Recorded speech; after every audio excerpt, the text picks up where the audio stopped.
Let's go, my dear Cancer. Hello, my dear. Second half of January 2024, second half. This is from January 16 hanggang sa katapusan. And this is a general reading. Pasensya na po mga my dear Cancer kung wala kayong first 15 days of January 2024. Pero babatiin ko pa rin kayo ng Happy New Year kahit late na. Happy New Year, my dear Cancer! Eto na po ang inyong second half of January 2024. This is a general reading, so hindi po ito 100% na magre-resonate para sa ating lahat. Let's start your reading. Kunin natin, my dear, ang 3 cards dito sa ating oracle card. Last shuffle na ito, tapos cut na natin into 3. And let's start your reading, my dear Cancer.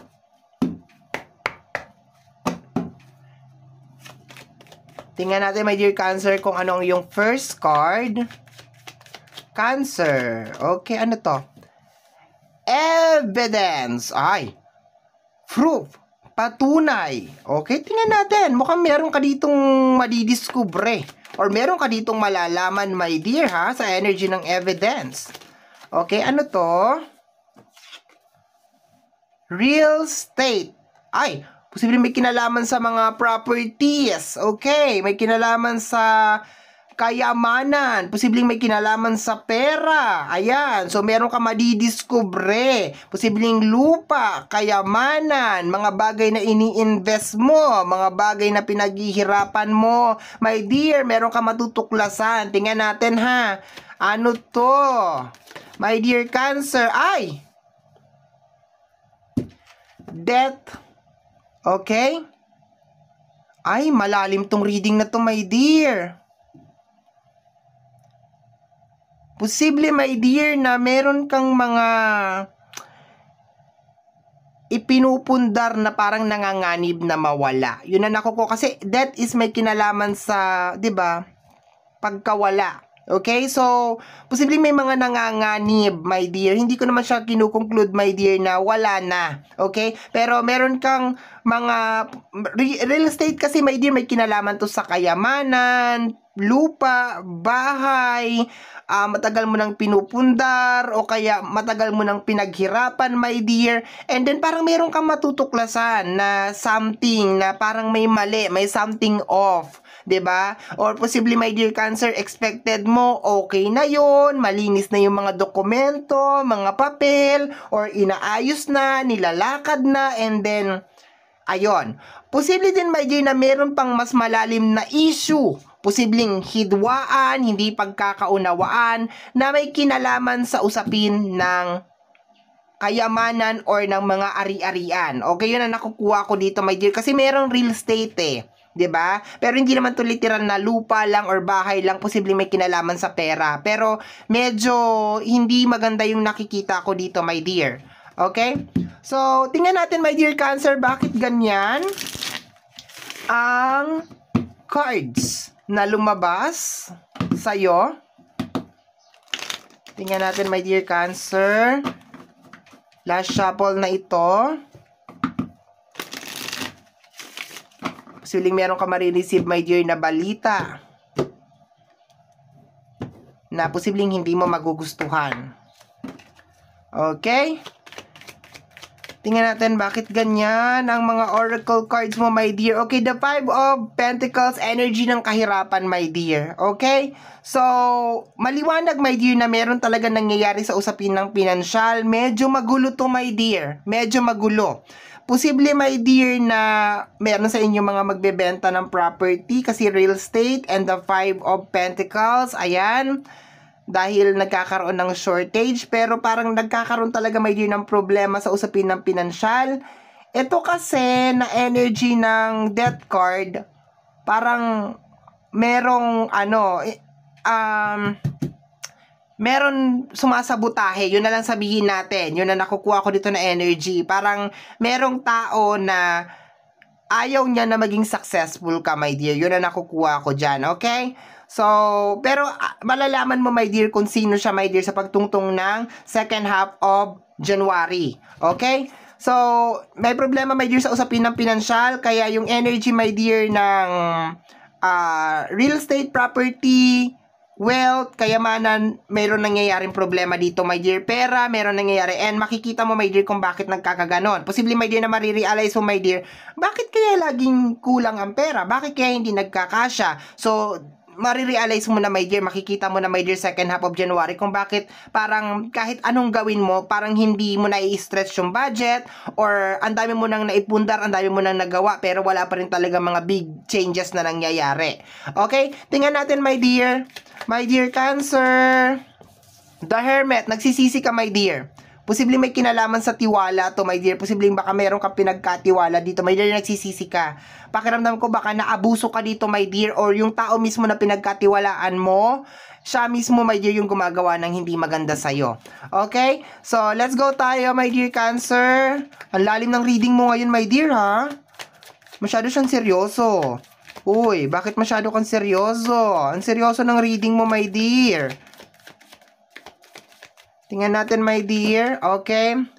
The Page of Cups. Okay. Posibleng young energy to. Young energy ang nakukuha ko dito, my dear. Medyo mas bata siya sa'yo. Okay. So, nagsisisi ka, posibleng na nagtiwala ka sa kanya. Okay. Let me see, my dear Cancer. Sino yung pinagkatiwalaan mo? Posibleng pinagkatiwalaan mo ng pera, pinapadalhan mo, sinusuportahan mo. Tapos, wala pa rin talaga nangyari sa life niya. And, at the same time, dahil wala nangyayari sa life niya, wala na rin nangyayari sa life mo. Parang pare-parehas na lang, ganon. So, nagsisisi ka. Ang daming card. Okay, nag-flip na to, my dear, isang buong batch. Magician, my dear. Okay? So, sa energy ng Magician, may kinalaman sa energy ng manifestation. Dito ko ilalagay ito. Ayan. So, sa energy nito, I think you are a good manifestor, my dear. Marami pa rin opportunity ang pumapasok sa'yo. Pero as long as nakadikit ka dito sa energy ng page na to, which is lumabas na naman siya dito, ayan o, siya yung nagkakos. Ay, puro page, my dear. Young energy. Young energy, hindi naman literal na as in na bata, pero posibleng isip bata, okay? Ayan o, siya yung nagkakos, my dear. Ilan ng page to? Page of Cups, Page of Sword. Nagsisisi ka, my dear. Ayan o. Ayan. Dito sa energy ng Hermit natin at saka ng ating Page of Wands, nagsisisi ka, my dear, na pinagkatiwalaan mo siya. Okay, so second half of January to, my dear. Kasi posibleng nilustay niya, my dear, lahat ng mga pinaghirapan mo or inutukan niya, niloko ka niya, yun ang nakikita ko dito. The King of Pentacles, good provider naman siya eh. Pero, ang nakukuha ko dito, parang siguro may pagkaisip bata siya, lalo na sa usapin ng pinansyal.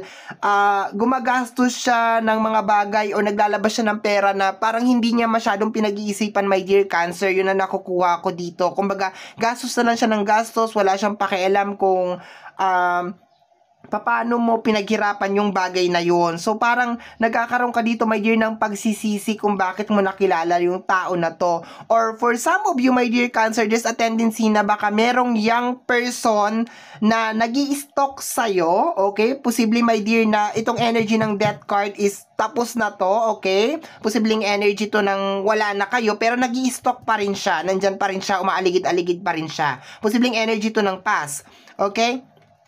We have here the Queen of Cups. Inintindi mo siya, my dear, sa abot ng makakaya mo. Sa lahat ng mga pagkakamali niya, sa lahat ng mga... Teka, bakit ba pa ganito yung ating ano? Sa lahat ng mga pagkakamali niya, sa lahat ng mga ginawa niyang mga posibleng kalokohan, kabulastugan, at kung ano-ano pa. Inintindi mo siya, my dear, sa energy ng Queen of Cups. Talagang inunawa mo siya, talagang lahat posible, my dear, ibinigay mo sa kanya. Pero dito, my dear, nakikita ko parang nagsisisi ka, my dear, sa spread na to, sa reading na to, my dear, nagsisisi ka kung bakit mo pa siya pinapasok sa buhay mo or bakit mo pa siya nakilala, bakit mo siya pinagkatiwalaan. And there's a tendency, my dear, na baka meron mga mag-end na connection, my dear, sa second half of January. Bago matapos ang buwan ng January, baka meron mga mag-end na connection. And dahil dito sa mga matutuklasan mo or malalaman mo, siguro may kinalaman to sa paggastos, posibleng meron ka mga inutos, tapos hindi niya ginawa. Yun ang nakukuha ko dito na energy. Kasi meron siyang very young na energy. Parang kahit nasabihin natin na matanda na siya, posibleng feeling niya young lang siya or posible naman din na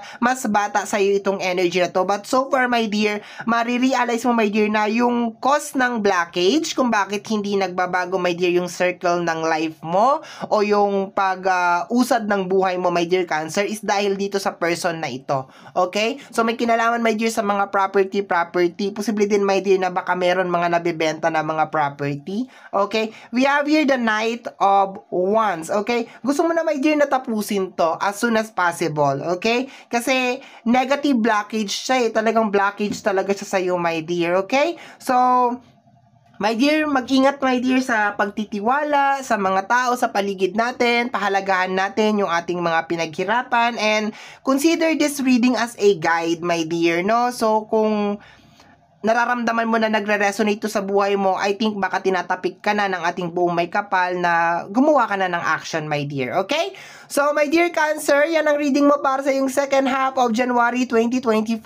Somehow, my dear, kung nagustuhan mo to, especially kung napadaan ka lang, don't forget to subscribe. Pakiclick po ang ating notification bell and follow all our social media platform. Once again, my name is RJ, also known as Apo J. Maraming salamat po. And until next time, bye-bye! Thank you, my dear. Maraming salamat po!